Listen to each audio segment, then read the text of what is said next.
So, Janae, thank you so much for taking the time to have this conversation and truly just a conversation about standing in love, tussling with hard truths. So, we started working on this project in July.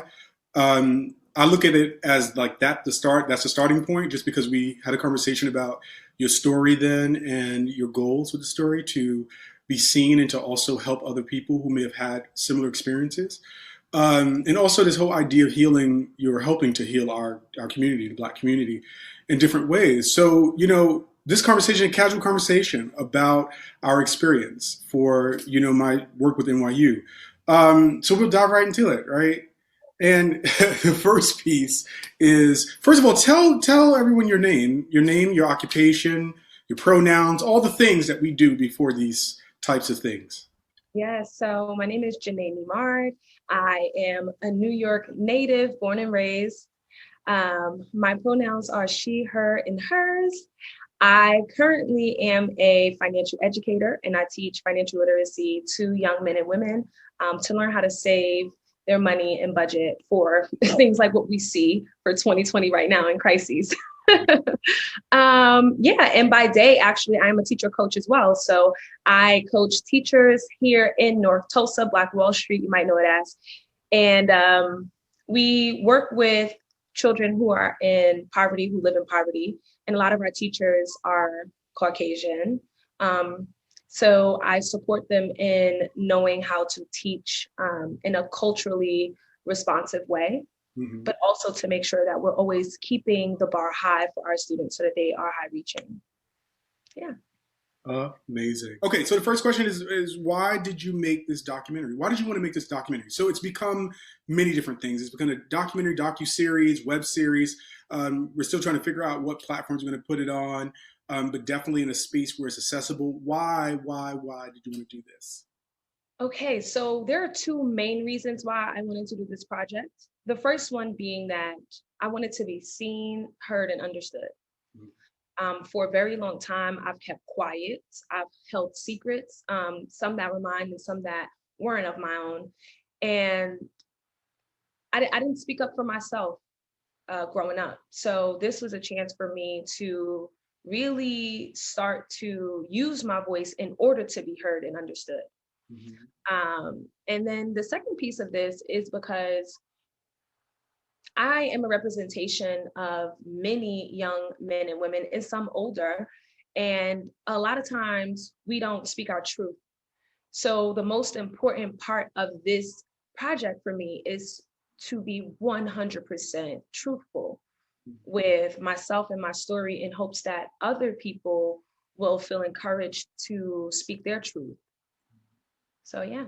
Yeah, and I love that you say that because, and as I think about it, all the work we've been doing, your answer just now is like, is the truth traumatic? And why don't we actually tell the truth? And that's a whole thesis, a dissertation, conversation for the ages to talk about Black people in truth and what that means. Let's talk about the filmmaking process. It has been quite the journey and quite the roller coaster ride from beginning of this heightened moment of being excited about this project, right, to midpoints of it's cool, kind of being on the maybe the edge a bit, like maybe should I not, and then going to very low points, like oh my god, even to tears at certain points. Let's talk about your experience with the filmmaking process. What was that like for you? The filmmaking process actually was not as difficult as I thought it was going to be. Mm-hmm. Um, it was easy to talk about my experiences, and one of the reasons because I like to chat. Okay, We like to talk. I We like like to to talk. talk. Yes. So, that part did make it easy. But I think also, remember, we bought in focus groups. So we built community around this too. And all of these people were my friends, my dear friends. So I think that made it easier as well. And then, of course, having you as my producer and also close to me personally. And then also with your background in therapy, right? Like that made the process eye-opening along the way. Now there were some like low points and there were some high points. Um, but we got through it. And I think that I would definitely do the experience again. And I think it's worth other people potentially giving it a try for sure.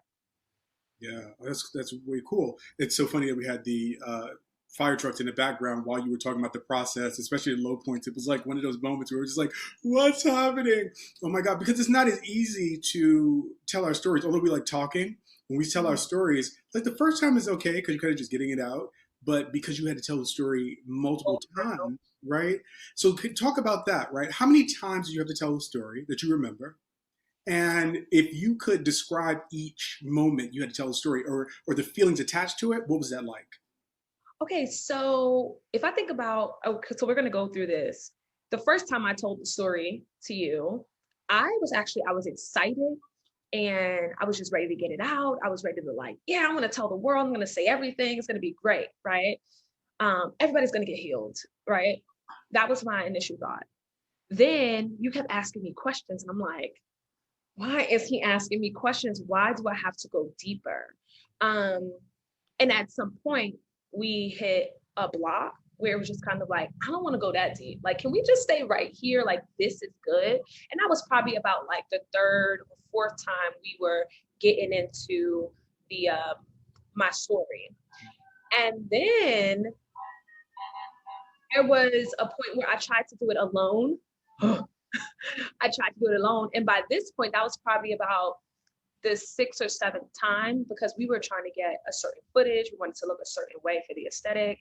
And I had to go through the story again. Now that was difficult. I didn't realize how much I leaned on your support and the focus group support in order to get these things out. Because when I tried to speak my truth by myself in my own apartment, like that was hard. That was hard. And part of that reason is because there was some truth that I had never admitted before. Mm. So it was easy to say the things that I had written down in my journal. It was easy to say the things that I probably told close friends a couple of years ago, but it was difficult to tell the truth that I hadn't said to anybody ever. And realistically, the hardest part was listening to it back. Because once I got over actually telling the truth and standing in love, it was like, dang, now I got to listen to it. Now I got to hear it back over and over again. And the feelings that came up during that time was judgment, pure judgment of my decisions. And then even judging me today as in, I don't like the way that I'm talking. I don't like the way that I'm articulating myself. I have to look at the damage to my eye all the time through these videos as well. So it felt like a reminder. It felt like I looked like what I've been through, and I didn't like that. I didn't like to look at that. So yeah, by the end, it was definitely more judgment. Over time, though, it became easier. Again, having you to go through the edits with, uh, it did make it easier to digest my story Mhm. as someone who is wanting to be removed from my story. And I think that I learned that there's no way to separate myself from my experience because it's how I became to be.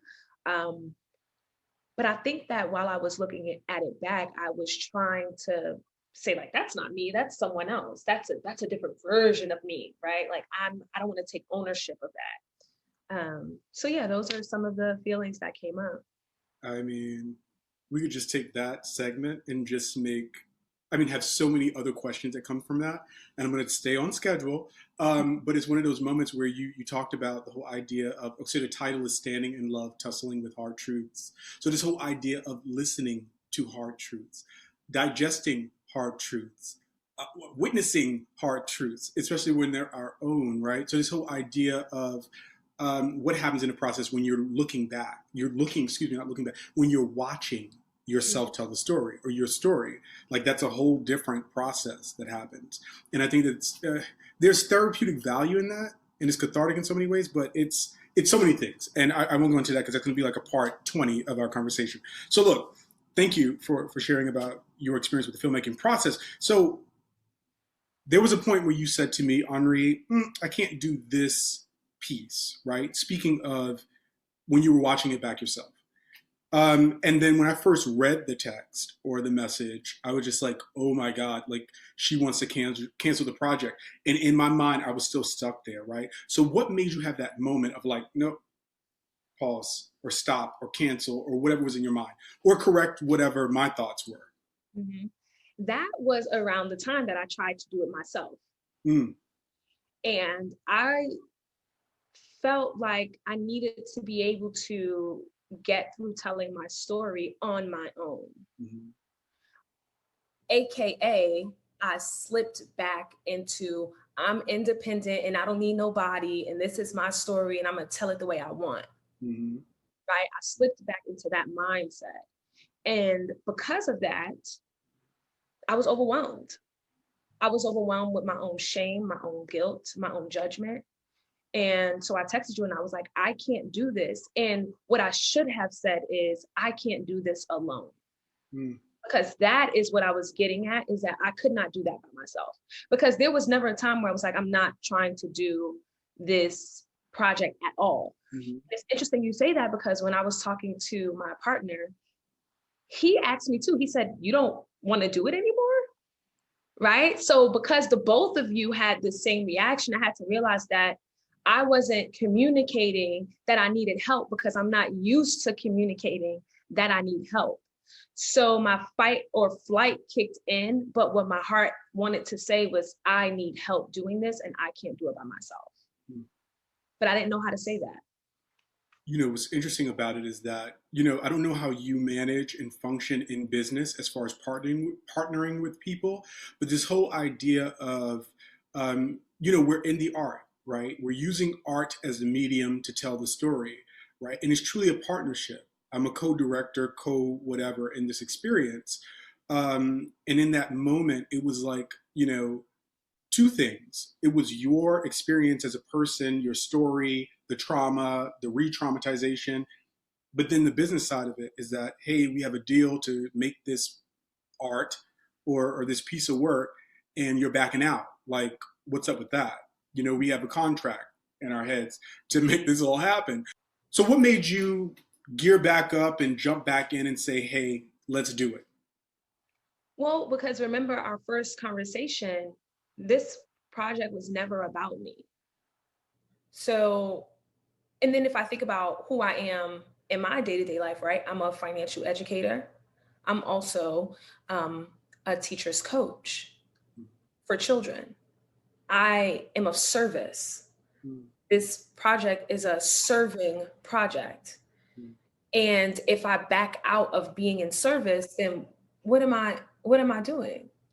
What am I doing? So I had to truly get out of my own way and say that, yes, this heals me directly, but indirectly, this project is for the person who's not yet in this place to talk. mm. This project is for the person who's still in bondage in their own ways. So I just had to realize that it's bigger than me. And that's my cause for standing in love, tussling with hard truths. So I had to jump back in, fear and all. I took my bag of fear, my bag of shame, I took my bag of guilt, and we ran straight through. Because, I mean, that's what we had to do.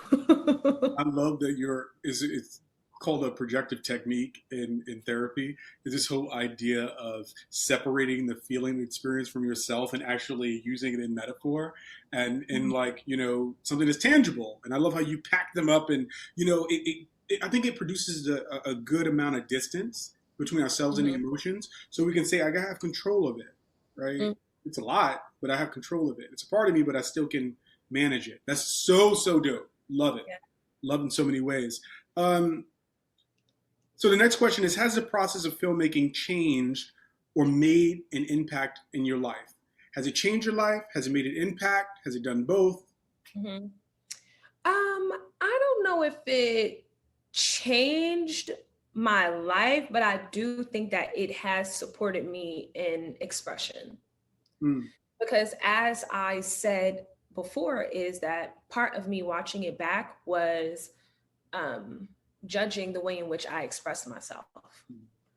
So having the practice of speaking, watching it back, putting it out for the public to see has been beneficial for me in just growing my own public speaking and looking at myself and being okay with that, because that's still something that I battle with.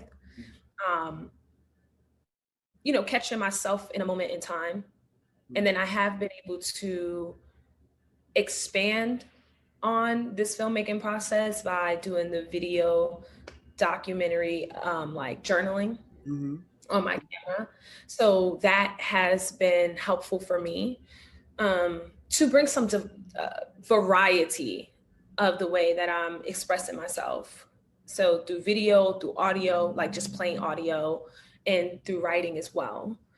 Those three things, having all three of those tools have been helpful, like really blending them together.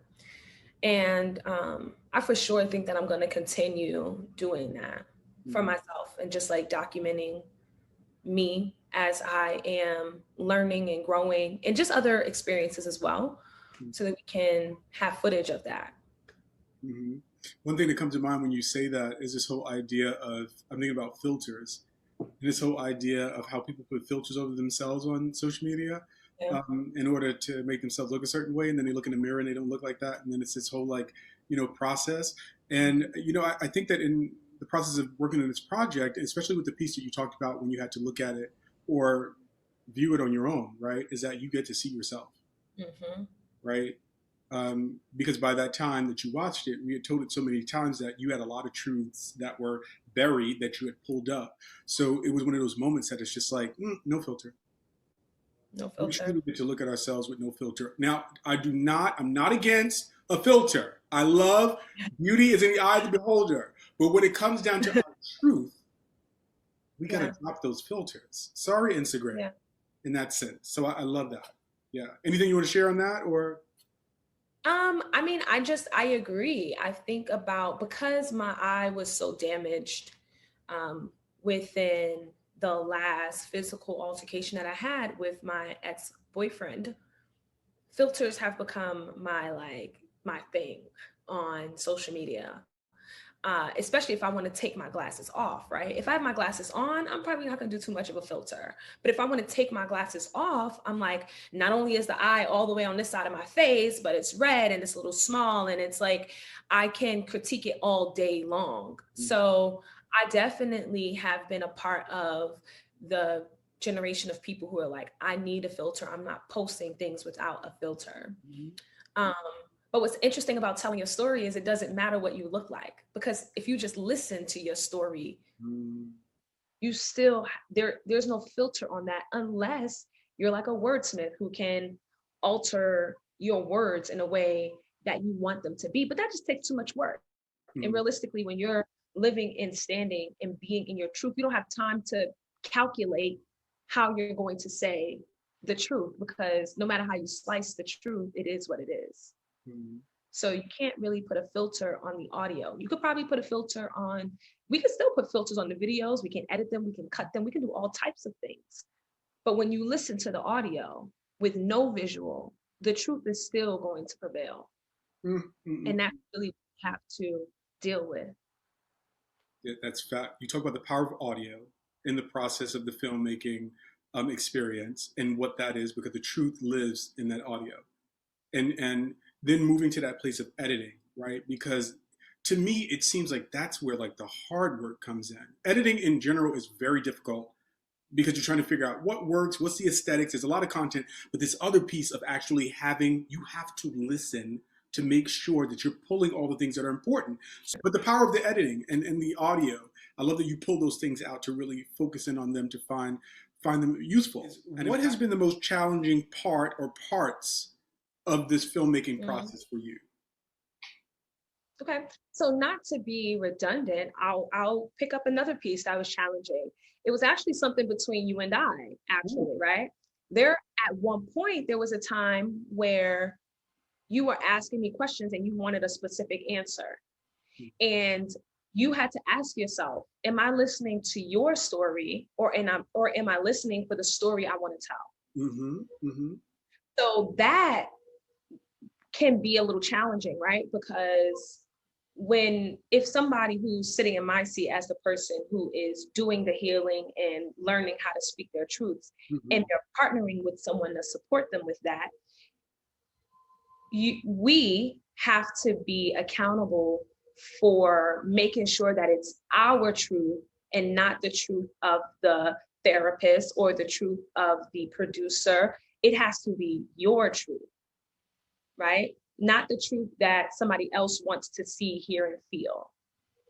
I love, love, love that because that's what happens in the process. So the challenge of being therapist director, right, is that you go in like it's a couple of different things. So it's this whole idea of producing a great piece of art, Mhm. artwork, whatever's in the mind, right, and then being a co and saying, okay, this is how we're going to do it together, and then B C D E F G is like this is what I kind of see in my head in the process. And you, hello, as the protagonist, as the one with the actual story. So this is beyond being a protagonist. This is your trauma. This is your story, right? So it's this whole idea of no, that's not what it's like. That's not what it is. Yep. And being brave enough. So when you're somebody who is, like you just said, you got to be brave enough. If you've never spoke your truth, you've never heard your truth, you've made bad decision after bad decision, and it's hurt you in such a way, you have guilt, you have all these things, but somehow you have to stand in your truth, and you've got to advocate for it at the same time. That's difficult.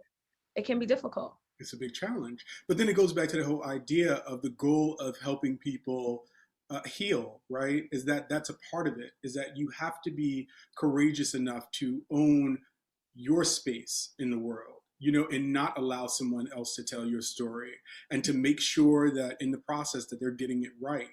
I think it's a very, very powerful moment. And I think that you handled it very well. Of course, there was tension in the process because that's just what happens. Tension happens in the therapy space with the therapist. It definitely happens when you're co-creating something. So, you know, I honor you for truly tussling with that was happening and fixing it and making sure that it worked right. That's big. So folks, get into it. Like take care of your life. Take care of yourself and don't let anyone else tell your story.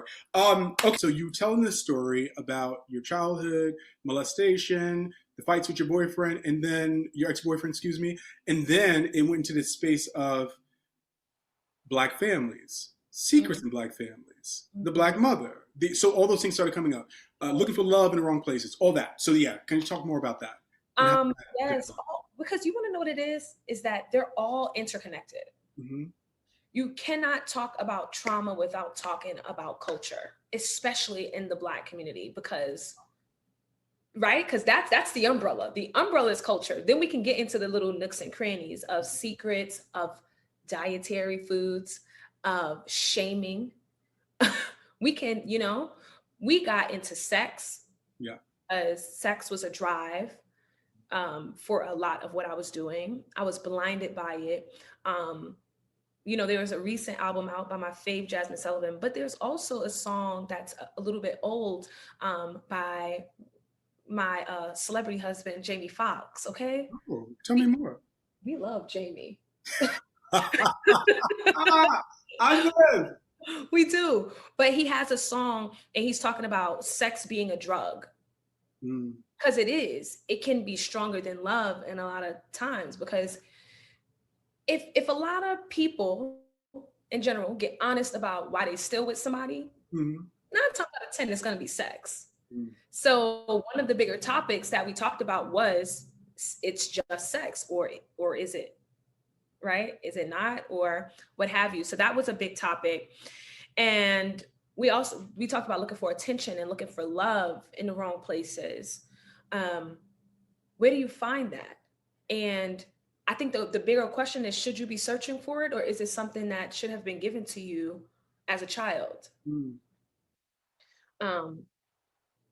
So we pretty much got into like different voids that we feel in general, that people find it hard to talk candidly about. How do we figure out these are the points we need to talk about? Well, you want to know what's interesting? That's when I relied on my teammate, aka you.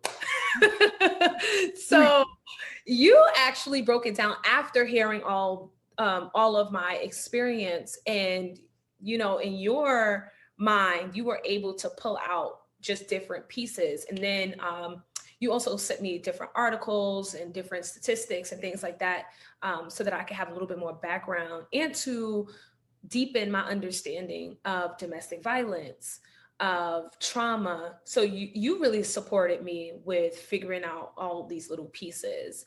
And then from there, we both kind of came to a conclusion together, like we should bring people in for this.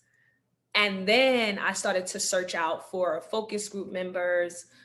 They're all my friends within the same age group as me, and they're like mid to late 20s. And and then we set up some time, we got on these Zooms and we talked about it. And everybody was super engaged, 100% honest and authentic. And they stood in their truths. People left those focus groups feeling like, I have a community, like, whew, thank you for having me here. Right. So, yeah. And that's kind of like how we talked about all these things. And then we just have to figure out, how are we going to combine the focus group footage with my story, as we filmed it, to really show how these things connect to each other. Mm-hmm. And how, in my experience, as I was developing in my adolescence and young adult ages, how those topics, so it's just sex, searching for attention, looking for attention in the wrong places, looking for love in the wrong places. And I can't think of the last one because there were four. Mm-hmm. There Was were it four. Black women raising men? Did you cover that? Yes, yes. Black women raising men. So how these topics connect to me going through being molested, me going through deciding to lie to my parents when I had multiple opportunities to be truthful, me getting into a relationship with someone who was no good for me. And I knew that from the jump street, but I convinced myself to stay. Just kind of blending all these different things together, because you've got to get into the why. Those topics come from the why. Why did you do it? Why did you stay? Why did you lie? Why did you do that? So not just telling the truth, but explaining the truth. It brings up so many things. It's so fabulous.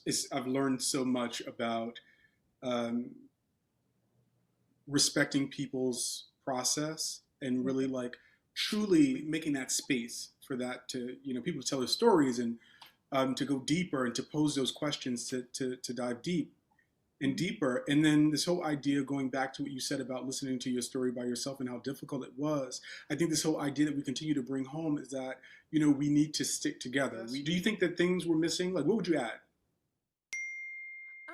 I honestly can't think of anything. I think one of the things that I wish we would have done Yeah. is recorded our off camera conversations, because not only were they hysterical, but also, there were some profound truths that came out in even those conversations. Mm-hmm. I think that everything should be recorded. I think the process of making the film should be recorded. How about that? Because that's where the meat really comes in, right? That's where the hard questions are answered. That's where the tears come. Yeah. That's where I get to take off the mask of telling the story and feel what I just said, right? No, but you bring up a great point, Janae, and which is great because then that makes more work for other students to do and more research on filmmaking as therapy for someone to look at the behind the scenes. Because the true BTS being, almost like reality television where the cameras are following, right? So that's the value of reality TV. Like, I don't support it 100% because I think it makes people act ugly, especially when it's guided. That's the But I'm thing. back just a little bit. Yeah. And here's why. Because remember, it's really for the culture, right? What we're doing. And a lot of us don't know how to cry. And we don't know what it looks like. Yeah. And we need that guidance. So yeah. I do think that for this instance, in this context, we need to see that. We need to see somebody broken down while they're healing, because folks don't know how ugly it can get. Mm. And how deep the wounds are, and how deep our sorrows are, and the cries that we have out. Like, people need to see that this is the pain that we are just putting on our kids generation after generation after generation, that we're allowed. That's the pain. You need to see that pain. I think so. I think somebody needs to see that. It's massive. It's massive. Absolutely. And I say no. When I say no, I'm like, you know how we say no when we're actually saying hell yeah. And that was a moment, because I'm thinking about a moment when you told the truth about the damage, and how it all happened. And that, between George Floyd, the Black Lives Matter movement, where I am in my life, being there, it was therapeutic for me, because that shit broke me down to my knees. I mean, if I wasn't sitting in the stool at that moment, I would have totally been on the floor in fetal position. And another powerful moment is the fact that someone else's truth, although it may have nothing to do with you, can make you find your brokenness in the process. So I love that. I love that moment. So you're right. Film it all. Especially in this case, we can film it all and it'd be, valuable. So yeah. It's valuable footage. So this is a big question too. So what are the benefits, or what do you think are the benefits of using film as therapy with individuals who have experienced domestic violence? That's a big one. But I think that the biggest benefit really is in the playback. It really is. I think the biggest benefit is in the playback. We need to hear and see ourselves.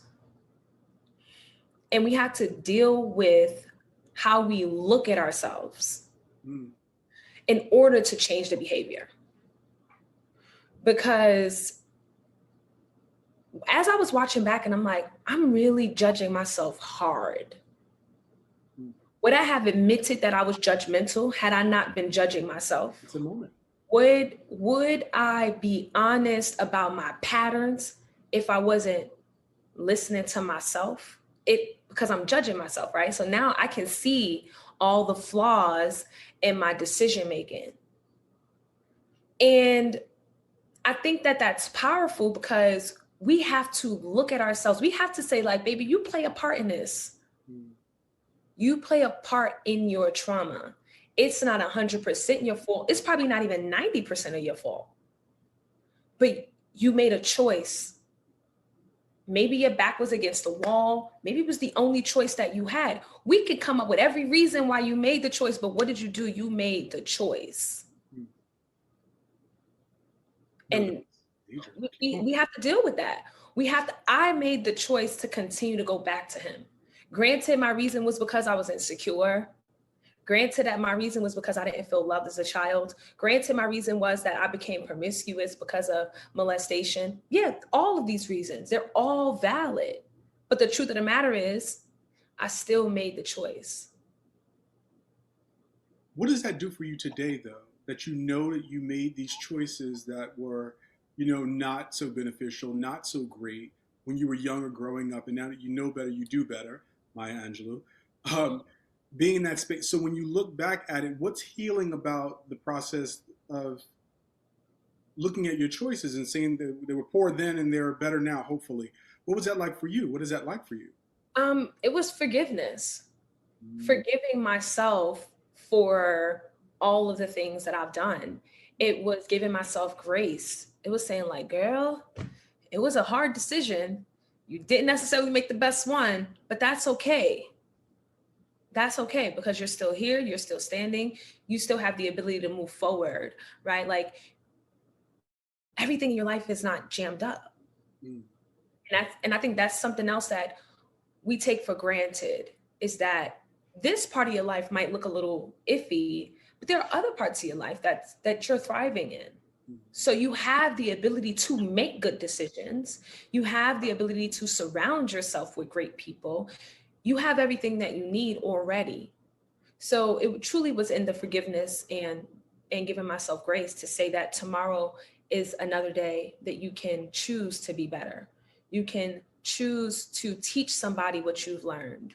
You can choose to see somebody in your position and have empathy for them. Mm-hmm. You can choose to see a child in need and support them. You can now make different decisions for your life. When you walk in to edit the footage and you are the protagonist, it's your story, because you're going to judge yourself, because we just do that as humans. Should we walk in with the intentions of forgiving ourselves and giving ourselves grace? I think that would be beneficial for sure. Because if you're like, listen, I know what I'm about to hear is not going to make me happy, but I'm going to do my best to stand on the side of optimism. That would be great. See, I didn't necessarily walk into into that space with that mindset. Mm-hmm. I came to that decision, but that has everything to do with my personality. Mm-hmm. I'm extremely introspective. I seek healing, right? So that was a byproduct of who I am naturally. But I do think for the person who's not like that, they probably need to be coached in like, hey, I want you to know that this might be ugly. You might not be happy with everything that you hear, but I want you to keep an open mind, keep an open heart, make sure that you're forgiving yourself, um, and advocate if you need time to digest. I mean, Jeanette, is huge. It's a teaching point, right? We're building out what filmmaking as therapy is. I mean, that's what this work is all about, or this project that we're talking about right now. So that whole idea of making sure that those tools are set, that we set the protagonist up or the client up to make sure that they have intentions of safety in the process, or safe enough that we're covering that. So I appreciate you having that insight. It's important Mhm. work. Yeah. I think what's interesting about this project is that I came to you. Right. You initiated the whole entire experience. Yeah.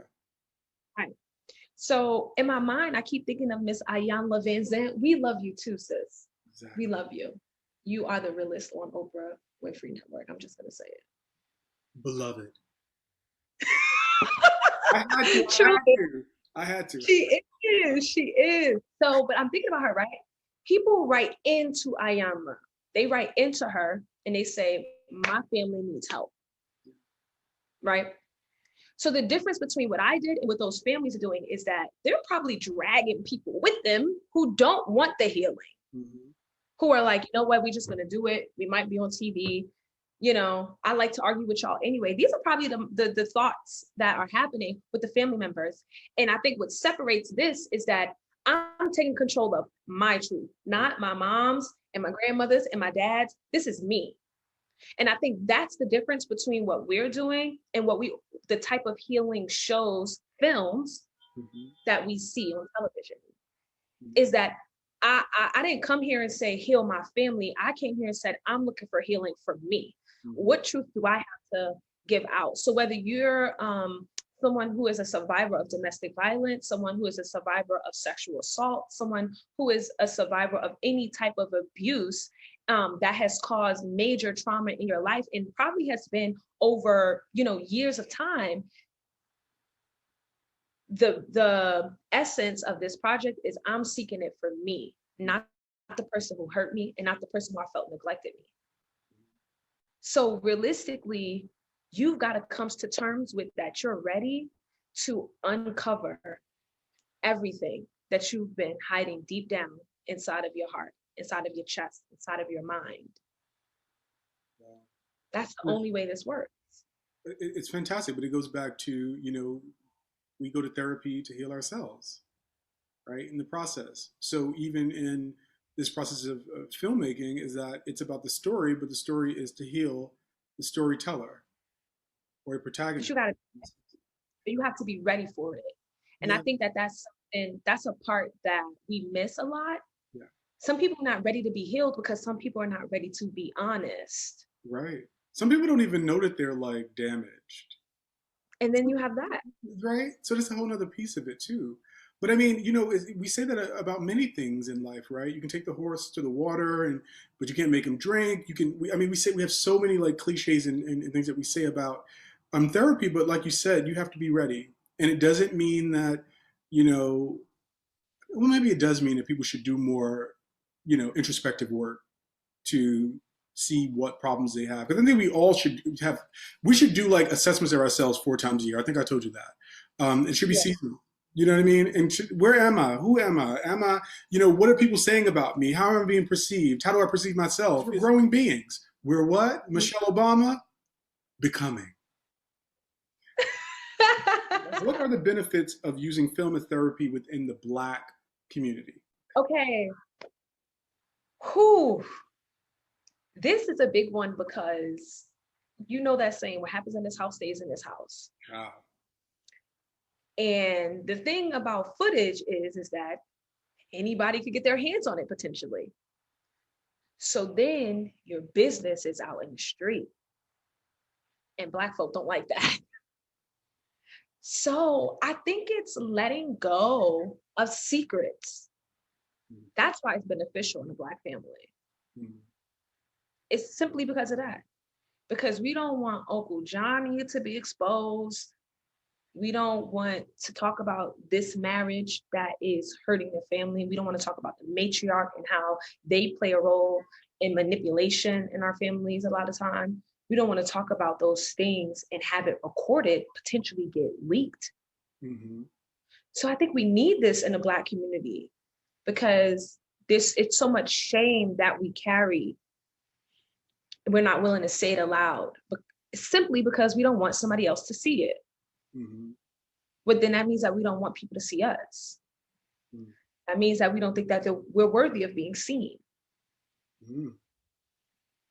That means that we think that our truth is going to scare away people because deep down we feel like those people are not really here for us. They're only here for what we can do for them. They're only here for the side of us that we present. Because if those same people knew who we were for real, they'd run away. And then again, that brings me down deeper because if you knew your real self, you'd run away. Mm.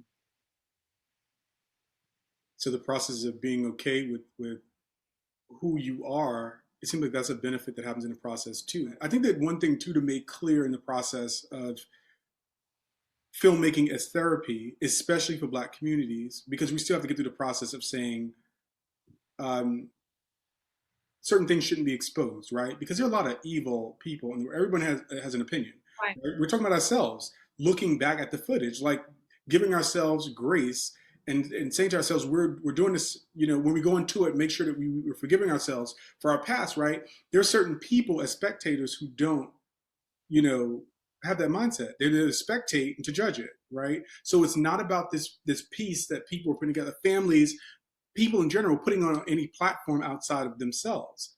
I mean, we're talking about using this sometimes, filmmaking as therapy, just for ourselves, just for the person, right? It's not always to put out into the world. For Christ's sake, Janae, we went through that whole process, right? We're going through it right now. Yeah. You haven't launched this project to any platform yet because it's this whole idea of I'm going to be judged. Yeah. And what to put out, what not to put out. Right. And I do like that you honed in on that. Like sometimes it's just for us. And in the world of social media, I think we've lost that. We've lost a sense of privacy. Mm-hmm. Because, you know, everything is just out there. Everything is quick, fast, and hurry, 250 characters, get it out, make it concise. You know, short videos, 15 seconds, show me everything. OnlyFans became a really big thing in 2020, right? Mm-hmm. All these things. So yes, using film for like diaries and things like that, how it has helped me is to be raw with myself daily, not just when I'm putting a project together. Mm-hmm. Is to take up space for myself and allocate time to say like, you know, I'm going to have this conversation with God, with my ancestors, with me. I'm going to have this space to do this for myself, mm-hmm. To take care of me. And maybe you never watched the playbacks, or maybe you watch it back once, and that's okay. Because it's just like any other diary method. You kind of have it as a safekeeping. And if you need to remember what that pain felt like because you was going to make a similar decision, you can go back to your go back to your videos and see how you reacted to that. Not just read the entry that you wrote, but actually see and feel it in real time. It's such a big part of the process. I was talking with one of my colleagues about the whole idea of somatic empathy. And when she brought that up, it blew my mind because, you know, sometimes we'll miss the words that someone says, but we will react to how their body is reacting to what's happening in the space.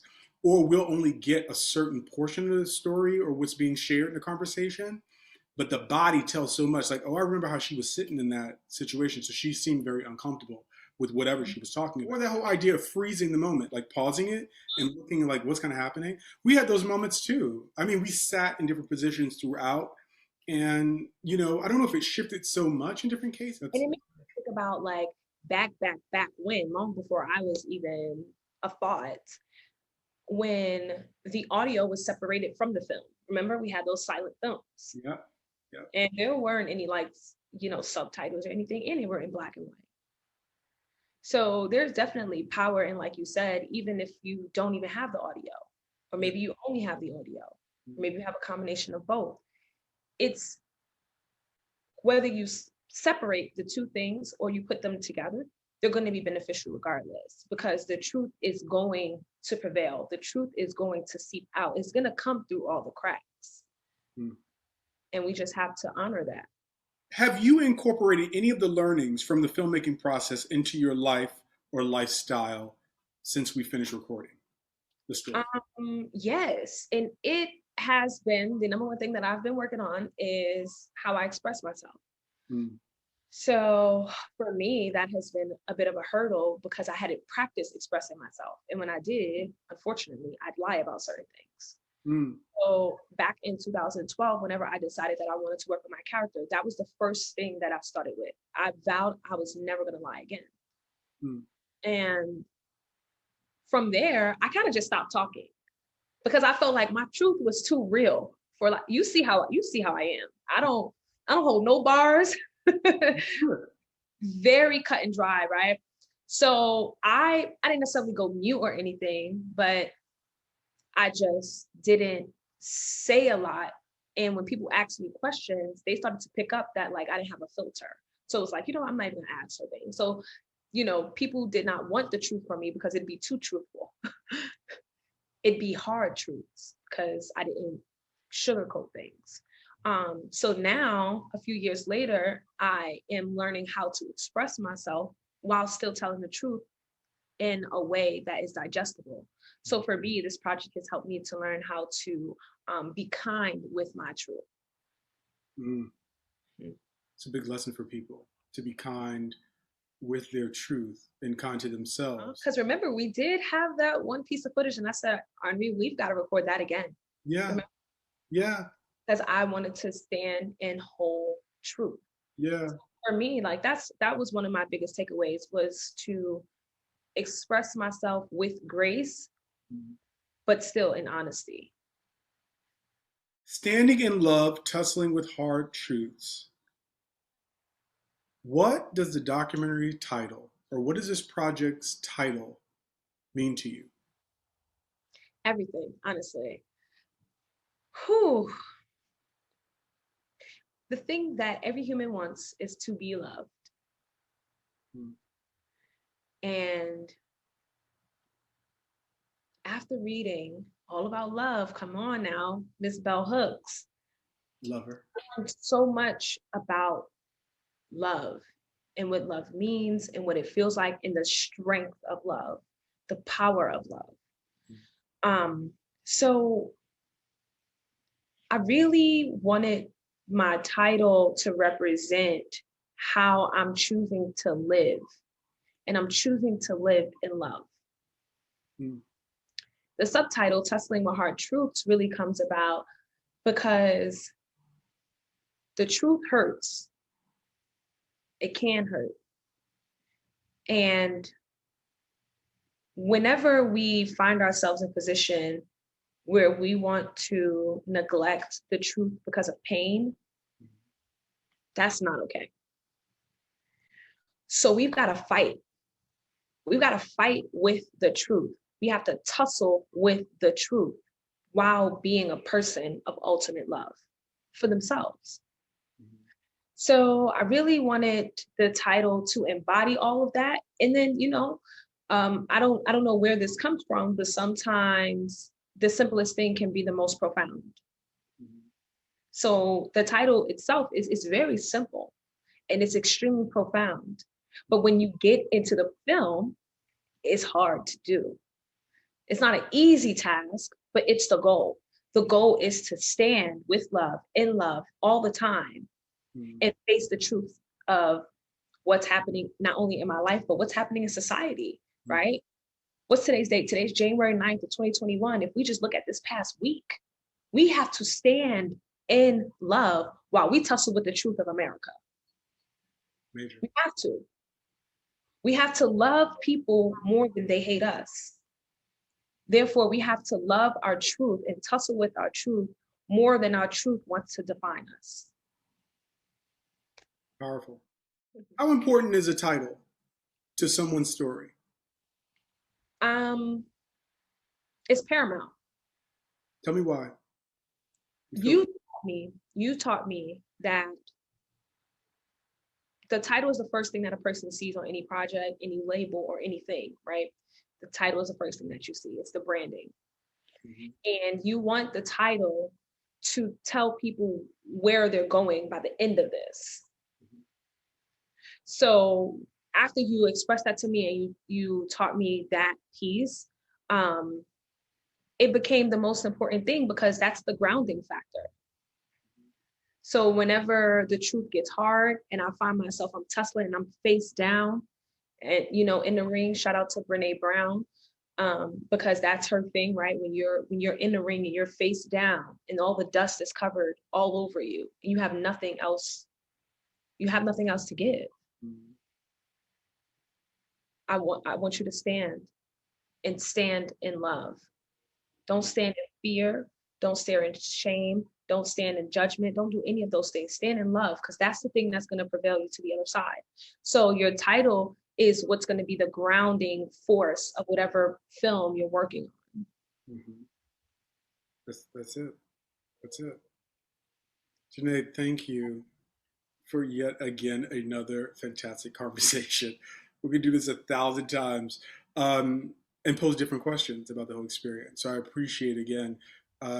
Thank you for teaching me to stand in love and to tussle with hard truths at every point in my life. And that's a beautiful gift to give to our community, very specifically. I was going to say to everyone else, but truly to our community. It's rich. Well, thank you for doing this with me, for trusting me with your success and your endeavors with NYU. Like, this was awesome. So happy to be here and to be a part of this groundbreaking film. Because that's what we're going to call it. Yeah, it has been great. I learned a lot about me. I've learned a lot about you. I've learned a lot about healing. So I'm grateful for this moment as well. Brilliant. Thank you, Janey.